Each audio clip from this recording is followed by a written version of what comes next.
Assalomu alaykum azizlar. Bugun juda og'riqli, lekin muhim mavzuda gaplashamiz.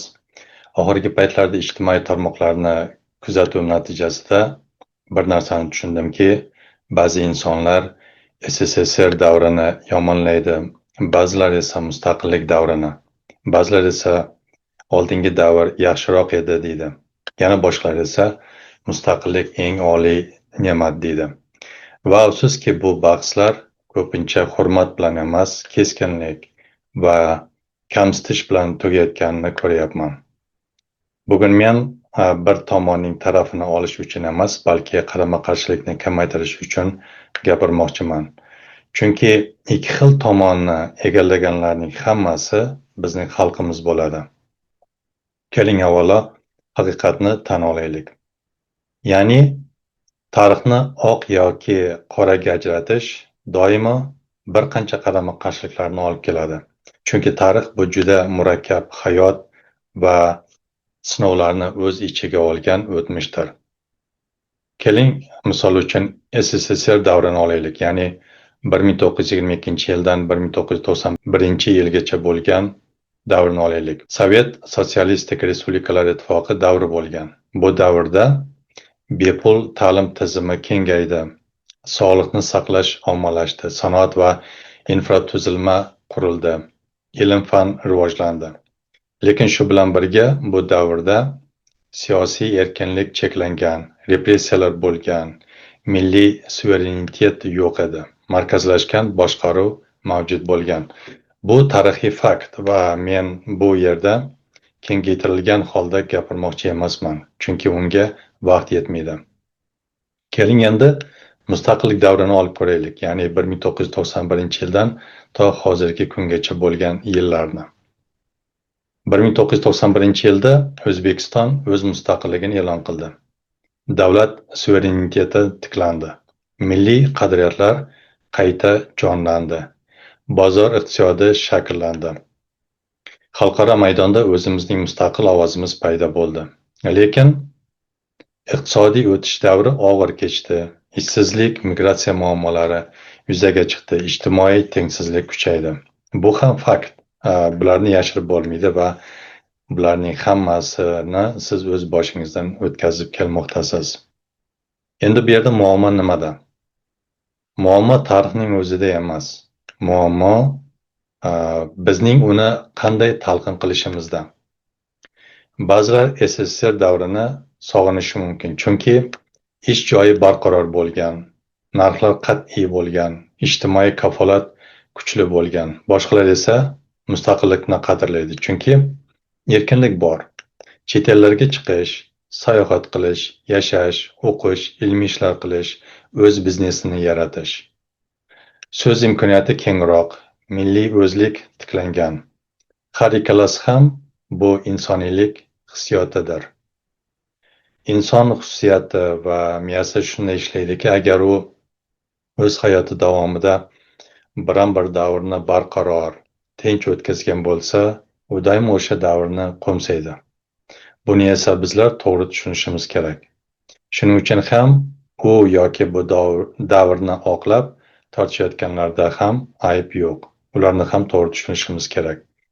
Buning uchun bir-birimizni kamsitish, haqoratlash va pastga urishni to'xtatishimiz kerak. Chunki bunday holat jamiyatning bo'linishiga olib keladi. Bu yerda bizga nima yetishmayapti? Men o'ylaymanki, bizga yetishmayotgan narsa bu muvozanatli fikrlash. Chunki ko'pincha ba'zi bir videolarni, izohlarni o'qiydigan bo'lsangiz, bu yerda muvozanat buzilgan. Ya'ni ko'pincha bir-biriga qarama-qarshiliklarni ko'rishingiz mumkin. Tarixni romantizatsiya qilish ham, demonizatsiya qilish ham xato hisoblanadi. Hech bir davr mukammal bo'lmagan. Hech bir davr faqat yomon ham bo'lmagan. Agar biz faqat bir tomonni ko'radigan bo'lsak, demak haqiqatni yarmini yo'qotgan bo'lamiz. Katta avlod vakillari SSSR davrida yashagan. Ular ham o'z vaqtida yaxshi yashagan, o'z yutuqlariga erishgan, barqaror hayotni ko'rishgan. Yoshlar esa mustaqillik davrida ulg'ayib, ular ham o'ziga yarasha qiyinchilik va yutuqli davrlarni ko'rishmoqda. Shuning uchun ham kattalar tajribasini kamsitish, hurmatsizlik qilish yoki yoshlarning erkinlikka intilishini mensimaslik bu ham xato hisoblanadi. Biz bir-birimizni tushunishga harakat qilishimiz kerak.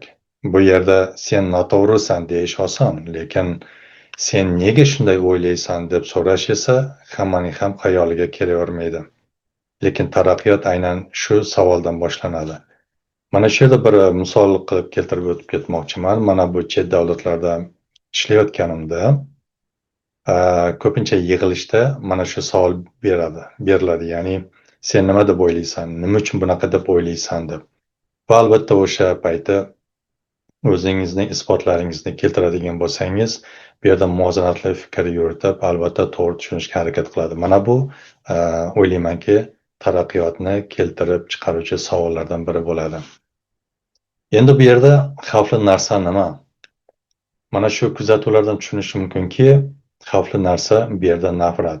Ba'zi holatlarda mana shu izohlarda ba'zi bir insonlarning nafrat bilan yozishlarini ko'ramiz va bu albatta yaxshi emas. Balki mana shunaqangi tushunmaslikdan kelib chiqayotgan bo'lishi mumkin. Tarix haqida bahs bo'lishi mumkin, bu to'g'ri. Lekin bitta xalq bo'la turib, ijtimoiy tarmoqlarda bir-birini yomonlash, kamsitish, xoin yoki savodsiz deb atash bu jamiyatning bo'linishiga olib keladi.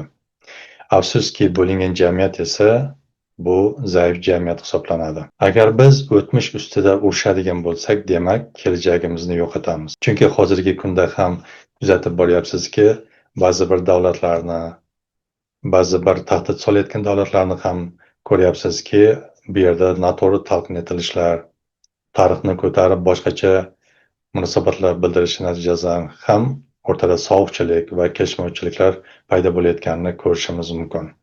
Buni misol qilib aytsak bo'ladi. Bu yerda endi to'g'ri yondashuv qanday bo'ladi? Tarixni faktlar bilan o'rganish, har bir davrning ijobiy va salbiy tomonini tan olishimiz kerak. Hissiyot bilan emas, mantiq bilan tahlil qilishimiz kerak. Bir-birimizga hurmat bilan qarashimiz kerak. Mustaqillik bu oliy ne'mat, chunki u tanlash imkonini beradi. U bahslashish imkonini beradi. U fikr bildirish imkonini beradi. Lekin mustaqillik bu mas'uliyat hamdir. Ya'ni hammamizga mas'uliyat yuklaydi. Mas'uliyat shundaki, bizlar mustaqillikni saqlashimiz va doimo oldinga qarab intilishimiz kerak. Bu yerda endi asosiy savol nimadan iborat bo'ladi? Biz o'tmishni ideal qilish uchun yashayapmizmi yoki kelajakni yaxshiroq qilish uchunmi? Agar kelajakni tanlasak, demak tarixdan saboq olib bir-birimizni hurmat qilishimiz kerak. Esir davrida yashaganlar ham bular bizning ota-onamiz. Mustaqillik davrida ulg'ayganlar ham bizning farzandlarimiz yoki bizning avlodimiz u davrni ham bu davrni ham ko'rmoqda. Shuning uchun albatta bizlar muvozanatni saqlab ishlar olib borishimiz kerak. Sizlarga asosiy savolni bermoqchiman. Sizning farzandlaringiz kelajakda qaysidir davlatga qaram bo'lib yashashini xohlaysizmi yoki erkin yashashini xohlaysizmi? Albatta izohlarda o'z fikringizni qoldiring. Bu men uchun ham qiziq bo'ladi. Biz bir tarixning ikki bobimiz. Bir-birimizni rad etib emas, bir-birimizni tushunib, kuchli bo'lishimiz mumkin. Tarixni qurolga aylantirishimiz kerak emas, uni tajribaga aylantirishimiz kerak. Hurmatli yurtdoshlar, o'tmishni hurmat qilaylik. Bugungi kunni qadrlab, kelajakni birga quraylik. Ya'ni bir-birimizga qarama-qarshi turib, yengiladigan xalq bo'lmaylik. Tarixni qurol qilgan jamiyat zaiflashadi. Tarixni saboq qilgan jamiyat esa kuchayadi, deb doimo aytaman. Men o'ylaymanki, yuqoridagi fikrlarimdan kelib chiqqan holda meni to'g'ri tushunasiz. Doimo bir-birimizga tosh otish yoki qarama-qarshi bo'lish bu yaxshi emas. Bir-biriga qarama-qarshi turgan xalqni bo'lib yuborish, ularni yengib olish juda ham oson. Shuning uchun o'ylaymanki, ba'zilar bizga tahdid solayotgan paytida bizlar xalq, ya'ni birga bo'lib bir-birimizni himoya qilishimiz, qo'llab-quvvatlashimiz kerak deb o'ylayman. Albatta tushunaman, bu esir davrida barqaror hayotni ko'rganmiz, tinchlik davrini ko'rganmiz. Shuning uchun ko'pchilik bu davrni qo'msaydi, sog'inadi. Ba'zida o'zining davlatida adolatni ko'rmaydigan bo'lsa yoki qiyinchiliklar ko'rib, biron bir yaxshilikni ko'rmayotganlar bo'lsa, albatta bular bunga qarshi borib, albatta qandaydir bir davlat bosib olsa-yu, mana shu adolat bo'lsa degan fikrga ham keladi.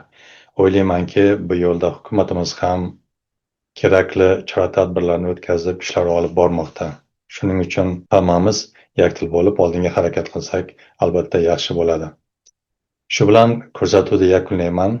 Agarda savollar yoki fikrlaringiz bo'lsa, albatta izohlarda qoldirib, kanalimni qo'llab-quvvatlashda davom etsangiz, albatta xursand bo'lardim. E'tiboringiz uchun rahmat. Salomat bo'ling.